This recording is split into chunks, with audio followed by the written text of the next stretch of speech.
రాహుల్ గాంధీ గారిని రాజకీయంగా ఎదుర్కోలేక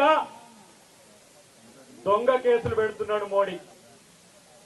నేనంటున్నా మోడీకి, ఏ మోడీ, బీజేపీ మోడీ బ్రిటిష్ వాడికే భయపడని కాంగ్రెస్ ఇది బీజేపీకి ఎంత భయపడుతుంది అనుకున్నాం అని చెప్పి ఈరోజు హెచ్చరిస్తున్నా.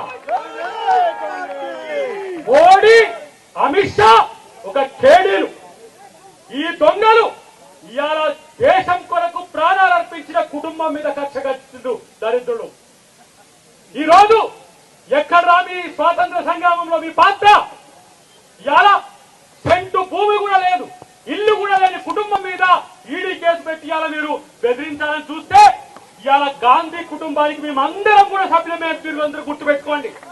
నేనంటున్నా 2029 లాస్ట్ మోడీ నిన్ను తన్ని తరిమేసే రోజులు ముందున్నాయి, గుర్తుపెట్టుకోండి. 2029 తర్వాత మోడీ ఉండేది జైల్లో. నేను అంటున్నా ఒక మాట, రాఫెల్ డీల్లో నువ్వు అనిల్ అంబానీకి ఇవాళ 45,000 కోట్ల రూపాయల హవాలా చేసినావు. మేము కనుక రేపు అధికారంలోకి వస్తే మేము కేసు పెట్టి నిన్ను జైల్లో పంపలేమా? దొంగతనం చేసింది మీరు, కేడుని మీరు. ఇలా రాహుల్ గాంధీ మీద, అమ్మ సోనియా గాంధీ మీద ఇలా మీరు కుట్రలు పండుతున్నారు.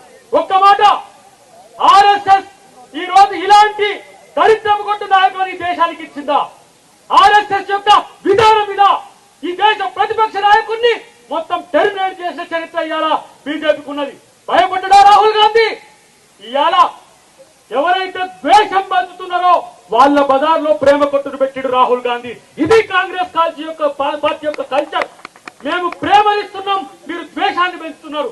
విడగొట్టే మోడీకి తన్ని తరిమి కొట్టే రోజులు మన కాంగ్రెస్ పార్టీ చేస్తుందనే విషయాన్ని గుర్తుపెట్టుకోవాల్సిన అవసరం ఉంది. నేను అంటున్న చివరిగా ఒక్క మాట చెప్తున్నా మిత్రులారా, 45 సంవత్సరాల బీజేపీ, 45 సంవత్సరాల బీజేపీ ఇలా 145 ఏళ్ల పైచలకు చరిత్ర ఉన్న కాంగ్రెస్ పార్టీ ఈ దేశానికి స్వాతంత్రం తెచ్చినాం రా.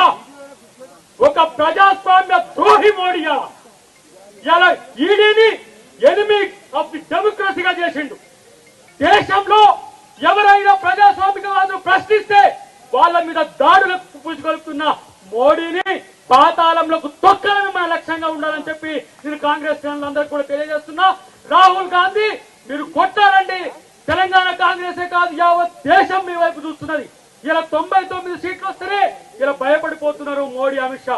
రేపటి కనుక అధికారంలోకి వస్తుందని ఒక ఆలోచన కనుక ఉంటే ఇలాంటి పరిస్థితిలో వస్తే మా బతికేందని చెప్పేలా మోడీ చూస్తున్న పరిస్థితి. కాబట్టి ఇవాళ దేశ ద్రోహులుగా మోడీ, అమిత్ షా ఉన్న స్థితిని మనమందరం కూడా గమనించి